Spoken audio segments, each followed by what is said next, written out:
Dans cette vidéo, on va parler Scratch et brevet.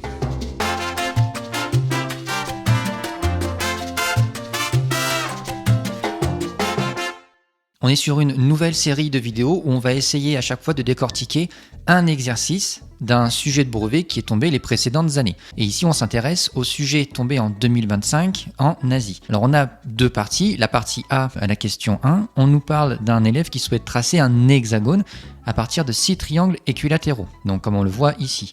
Et la première question, en fait, on nous demande de compléter les lignes 2, 3 et 4 d'un script qui existe déjà pour que ça nous dessine un triangle équilatéral de côté 50 pas. Alors on va zoomer sur ce qui nous intéresse, donc à gauche le script déjà préconstruit et à droite la figure qu'on souhaite obtenir. Bon, déjà on nous dit que le triangle équilatéral a pour côté 50 pas, donc on a 50 pas sur les trois côtés puisque c'est un triangle équilatéral. Donc déjà on sait qu'à cette commande là il faut compléter 50 pas. Ensuite on va répéter 3 fois la même chose. Maintenant pour l'angle, de quel angle on doit tourner? Bon, déjà il faut savoir que notre stylo n'est pas orienté de cette façon puisqu'on a la commande s'orienter à 90 et on nous rappelle même qu'il doit être orienté de gauche à droite. Donc il sera positionné de cette façon.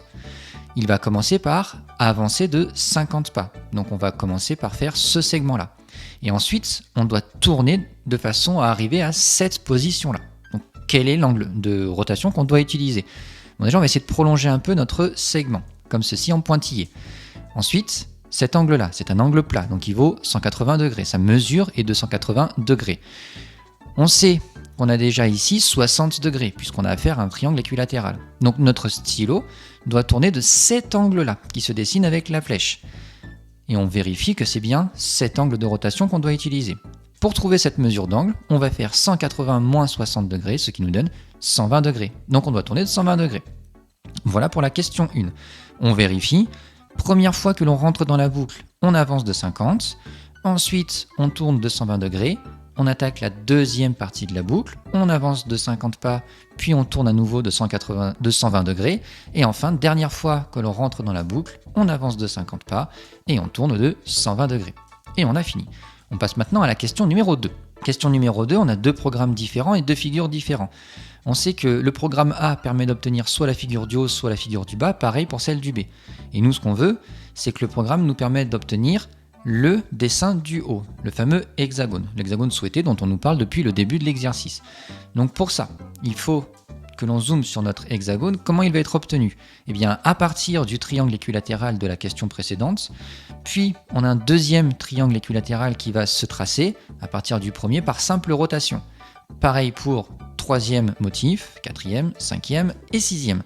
Donc l'idée c'est de trouver cet angle de rotation là. Puisqu'on fait un tour complet, on fait 360 degrés. Et on a tracé 6 motifs. Donc en fait on va diviser nos 360 degrés par 6. Donc l'angle de rotation à utiliser c'est 60 degrés. Et si on regarde nos deux programmes, qui ne diffèrent d'ailleurs que par l'angle de rotation, il s'agit du programme A. Le programme B, quant à lui, nous permet d'obtenir la figure du bas, celle où on a un angle de rotation de 120 degrés. On passe maintenant à la partie B qui ne comporte qu'une seule question.